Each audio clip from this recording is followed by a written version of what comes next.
یاد رکھیے گا مسجد میں جو حق قائم ہے وہ حق اولویت ہے، حق اولویت ہے۔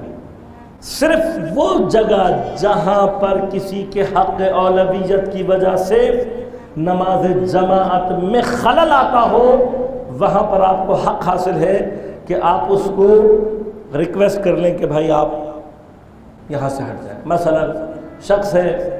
مسافر ہے، جانتا نہیں ہے،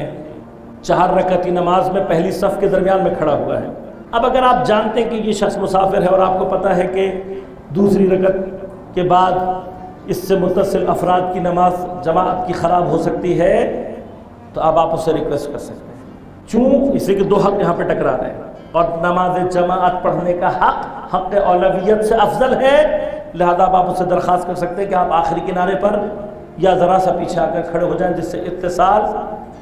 یہ امر حتیٰ بچوں کے اندر بھی جاری ہے۔ ہر وہ ممیز بچہ، بالغ ہونا ضروری نہیں ہے جماعت کے لیے،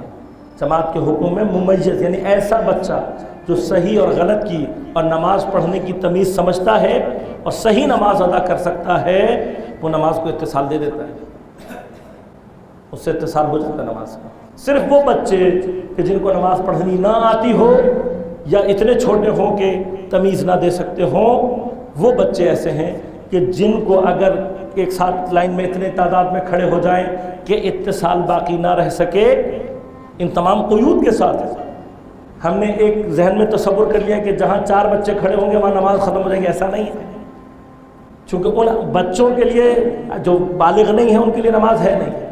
اگر ان کے چاروں کے ایک ساتھ کھڑے ہونے سے نماز میں کہیں اور اتصال خراب نہیں ہو رہا، آپ نہیں ہٹا سکتے۔